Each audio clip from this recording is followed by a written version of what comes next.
Hello and welcome. Today I want to briefly show you how to remove the wheels of the iRobot Roomba 705 combo.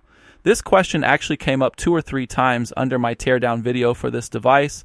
The same method should also work for other current iRobot models. We'll start with the front wheel. With enough finger strength, you can simply pull it out together with the wheel housing.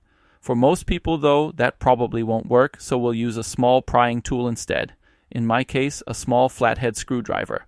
Place it to the left or right of the wheel so it hooks underneath, then carefully lever the entire wheel assembly upward. As you can see here, the housing is greased, so you may want to wear gloves, since we'll need to handle the assembly again to fully remove the wheel.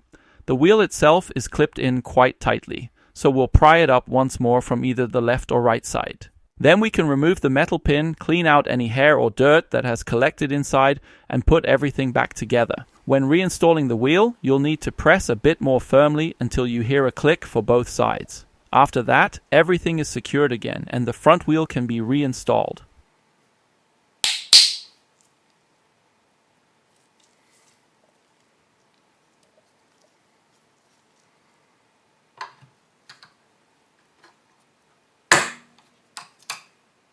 Next, we'll move on to the main wheels. There are 3 things that need to be removed here.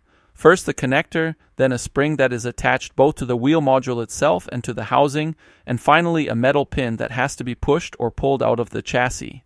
To access all 3 components, you'll obviously need to open the device first, basically following the same steps as shown in the teardown video. Once the robot is opened up, you'll have access to everything. The spring itself is simply hooked onto 2 mounting points, and the connector is pretty self-explanatory. Then there's the metal pin, which can technically be removed from either side of the housing by pushing or pulling. I would strongly recommend the pulling method, because otherwise you'll also have to loosen the cleaning head module and probably the lifting mechanism as well. I'm actually not entirely sure anymore whether simply unscrewing the cleaning head module gives you enough room to push the pin out from the inside. Otherwise, you would also need to detach the cable from the lifting mechanism itself. Unfortunately, you can't do that directly at the cleaning head module, because the cable is screwed into a bracket from the inside and there's no external access to it. So using a suitable tool, like pliers or anything else with a bit of grip, you can pull out the pin and then remove the wheel module itself. You'll need to rotate it slightly and then it can be taken out of the housing. And as I mentioned at the beginning, this procedure should also work for all current iRobot models and probably for future models as well. So yeah, I hope this was helpful. Thanks for watching and see you next time. Bye.